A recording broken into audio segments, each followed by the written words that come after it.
Hello and welcome once again, everybody. Thank you for joining us for another edition of Spincast here on Stay Plugged In. Joining us all the way from Utah today, we have the head coach of Utah State University Eastern. His name is Kevin SPEK. Kevin, welcome. How are you today? Good. How are you? I am hanging in there. I think we all are just hanging in there. But I sincerely appreciate you taking the time to come on board and talk to us a little bit more about what you have to offer from a program perspective there in Utah. So without further ado, if you don't mind, tell us a little bit about you, your background, how you kind of got into the esports scene in general, really, but then also how that led to a head coaching position where you are currently. Yeah. For sure. So I started playing video games at a very young age. It kind of was how my family really bonded together. We all picked video games that we liked and we just played them and really built like our family foundation around the similar types of games that we liked playing. It's quickly turned to a more competitive scene where I started playing RTSs quite a bit, and our whole family did.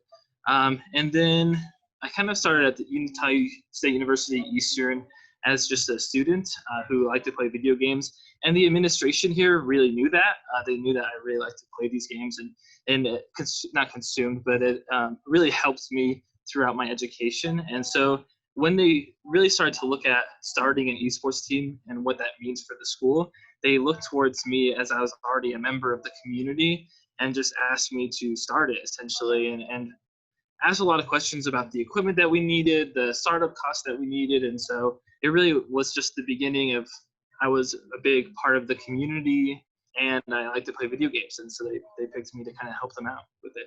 Awesome. So how long now have you been there as the head coach? So the head coach position has only existed for about a year and a half.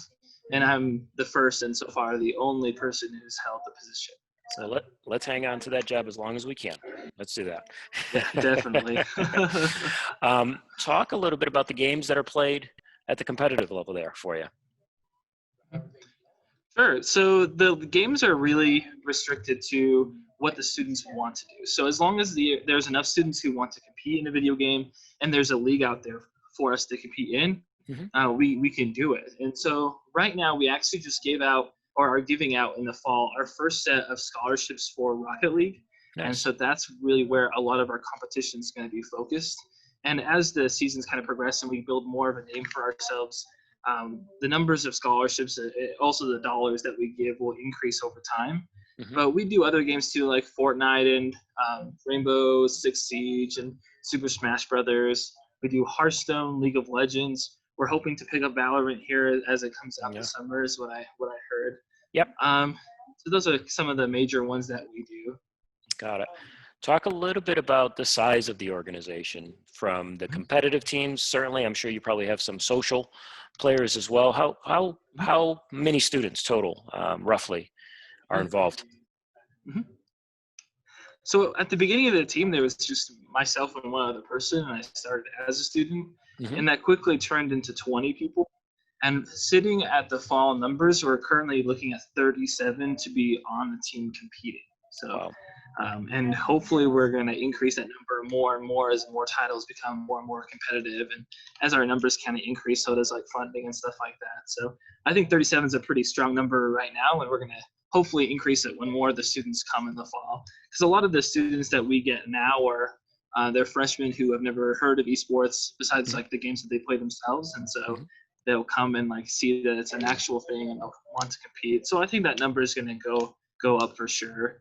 As far as the more social side, they don't really like to compete. It's a little bit harder to measure since our space is available for students and community members just to come in and use. That probably looks more like 50 to 55 who come in regularly when things are a little bit more normal. Who come in and use the equipment or just kind of chat and talk. We have a couple students who come in with their VR headsets that are hooked up to the school's internet, and they'll just hang out in the corner of the room playing VR and having a good time. So I would say about 50. Got it. Very cool. Very cool. Talk a little bit about, since you were a student that used to do this as well, so you probably have a real good insight. What type of impact, having an esports program on campus, what type of impact does that provide for a student that might not have that same opportunity? Yeah, for sure. So the way that I really see esports benefit to community, like the community value, is Mm-hmm. that there's a demographic on college campuses that's not hit by dances, and it's not hit by some of those like community service events or large gathering events. And esports seems to really hit that demographic and really engage them on a level that they haven't been able to before. I see students, and I also work in housing on campus, and so I kind of have that perspective too. We'll Mm-hmm. throw dances or we'll throw like hangouts and stuff for our residents, and there's some residents who just don't come; they never come. Mm-hmm. But once I started holding esports events and the competitive like tournaments on campus, or really just like come play Hearthstone on our computers, Mm-hmm. we're starting to see students who never come out ever, and so it's definitely hitting a side of the community that hasn't been before. So it's really adding a lot of value to their experience as students on campus. Got it. Talk a moment, if you don't mind, about you personally. How was that impactful for you as a student? So for me personally, I was pretty engaged anyways because of my housing responsibilities. I work for housing department, and Mm-hmm. so I was pretty engaged. But to be able to find a community that liked video games as much as I did Mm-hmm. was really nice because that means I get to sit down with them and really dive into the game and talk about something that I do quite a bit. And so it gave me a lot more friends than I had before, and a lot closer friends than I had before as well. And so it definitely made my experience a lot better than what it was before. Not that it was bad, but I didn't realize that having friends who liked the video games that I liked as much as I liked them would make such a big impact, and it definitely has. Yeah, finding that commonality with a group of peers is certainly, especially as a student, because you're kind of find yourself anyway. I think that's pretty special. So Yeah, that's definitely. great. Talk a little bit about with your current position as a head coach, the type of scheduling that you provide for your athletes that come in and play Sure. the games. What's their day to day like, based on what your expectation is of them? So my expectations of them, it's really listable. So very first, they're students. Their grades are very important to me. I make sure that they have what they need to be successful academically. And actually, part of our requirements, since we're a varsity sport that's under the athletic department, is that they have to have 5 study hours per week. And that changes based on their grades. Like if they have not good grades, they have more study hours they have to do. If they have better grades, they have a little less that they have to do, and it's where they go into a room and they have like they're forced to study on their classes. And so that number one is priority. I mean, they're here first and foremost to get a degree or to get an education, and then secondly to like be on the team or some of the other community values that they have. So I look at also their jobs when I'm trying to schedule out their practicing. Hmm. I want to make sure they have a job if they need one, right? Yeah, And I don't yeah. want to get in the way of any of that. So right now we have them practicing at least 3 days a week here in the room, since we have our own equipment that we make them use 3 days a week. Okay. And during that practice, it's kind of free form for the most part. There's the team captain who is in charge of making sure the practices are constructive and they're kind of building on their skill sets and everything like that. Hmm. So I really schedule out the space in terms of teams and then community time, making sure the community knows when practices are, when matches are, and so they can't just come in. And then making sure the community they get their time to come in here and use the space and kind of be, part of our community, our esports community. So that's a large portion of the scheduling that I do. The individual practices are mostly ran by the captains, and so I'll come in and give my 2 cents here and there. But as you can imagine, it's kind of difficult to coach like hands-on 4 different games, 5 different games Yeah. at a competitive level. So I Understood. really let them run. Yeah, I really let them run a lot of the hands-on practices themselves. Good. Good So deal. Speaking of yeah. all the games and the teams you have currently, which is the most competitive for you guys? So the most competitive last semester was definitely Super Smash Brothers. They Okay. did really well. We had about 2 or 3 teams make it into the playoffs of our league. Just very competitive. My prediction for next year is definitely going to be Rocket League. I feel Hmm. like they're really coming in strong and really hitting the ground running. And that's because I was able to do some really good recruiting through, I don't know if you know what iTeam USA is. They I don't. started so they're an esports league, but they're partnered with computer science, and Okay. so they go to Utah high schools and they work with the schools to allow them to do esports and kind of have that side of the competition, and then tie it to computer sciences. Nice. And so using and talking to them, I was really able to find a lot of students who had really good talent and potential academically and in the game. Mm-hmm. And just using that, I feel like the students that I have for next year are really going to hit the ground running and have a really good head start on what they need to do to be successful academically and in the game. Yeah, that's awesome. That's very neat. Very, So, very neat. Currently, yeah. based on scrims and actual competitions, et cetera, what are some of the natural rivalries that may have been formed over the last semester or so within your esports competitions? Right. So I think the most natural for us is the natural rival for the rest of the athletic department. There's a college called Snow College, and we competed against them directly and some other schools as well. But I Mm-hmm. would say that's probably the natural rival just because it fits in with the rest of the culture of the school. So Gotcha. So based on physical location, right? yeah, they're about 2 hours away from us, so they're not too far away. Who normally gets the upper hand?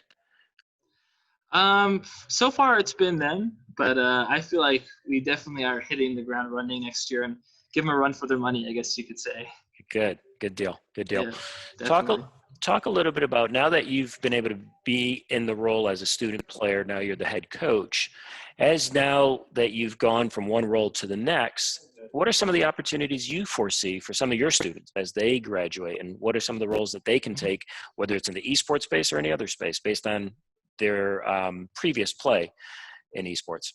hmm Yeah, definitely. So, especially in my community, price is very small. Just being involved and letting people know who you are and the kind of work that you can do.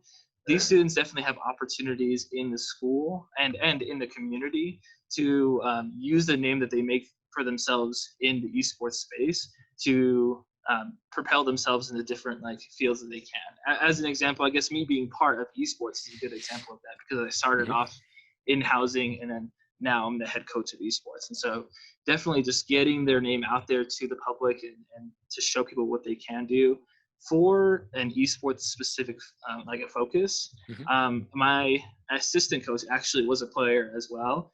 And she is now my assistant. And so when you show a certain level of dedication to esports and to your school's esports team, that can really carry on into becoming an assistant coach or a head coach or a publicist or whatever it needs to be, or letters of recommendations to other schools so you can kind of work there and do the same thing.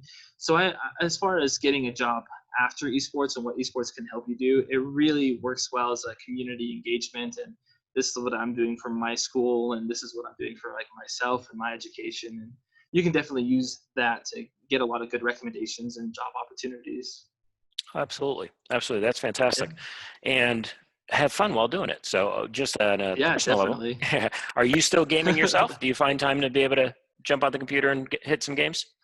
Oh, I definitely do. So part of my major responsibilities is knowing the games, not Sure. necessarily on a professional level, but Hmm. I have to know how they function. I have to be able to run tournaments. And so I do take some time to actually play video games, which Hmm. obviously I don't mind. You know, I like it a Understood. lot. I also play just because it's fun. So Hmm. I've been playing a lot of Valorant recently, which is coming out. Yeah. And then I still play some of the old school RTSs. So I definitely still play for Gotcha. sure. Gotcha. And it's a lot of fun. I use it as a stress relief. I play Call of Duty just to Yeah. shoot a few people and say, all right, that was a good stress relief for the hour. So I get it Yeah, completely. for sure.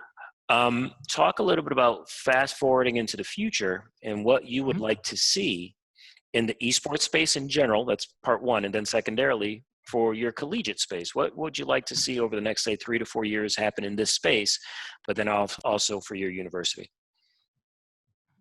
For sure. So for esports in general, I think that a correlation between or collegiate esports and then like the professional level, I think that that's going to be a little bit more clear and that's going to Hmm. become a little bit more natural. And that would be really nice to see as well because you can use your standings more as a recruitment tool when you're looking to increase your team size for collegiate, Hmm. saying that like, oh, these pathways to more professional play are available. So I think that would be definitely something that I would like to see, and eventually I think will happen naturally. For collegiate esports, and this is kind of starting already since the scene is getting a little bit older, is a more natural connection between high school and then collegiate. I talked a little bit about iTeam USA and how they helped me connect with students. So I kind of just want those connections to increase and to become a little more fluid and a little more natural, and Sure. kind of amplify across the country, because I think that that's a very important tool, not only for high school kids to see that they can get an education in the degree that they want to do it in while playing their favorite video game, but I also think that it will help just collegiate teams player base, and really help them develop their own teams. Because a lot of the funding that I have to look at is numbers based. How many students can I get to the campus because of esports, and Sure. that translate into how much money I get to run the program. Right. And so if that connection's more natural, I'll be able to get more funding and give out more scholarships. And a large reason why I was able to give out the scholarships that I am going to for next semester is because we do have more numbers and we are showing that we're winning and kind of being part of the community. Yeah. No So I doubt guess about it. that would, yeah. Yeah. I like to see that happen as well, especially from the reverse side of things, meaning for the high school esports player to be able to understand, hey, this is what Utah State has to offer for me, this versus not knowing at all.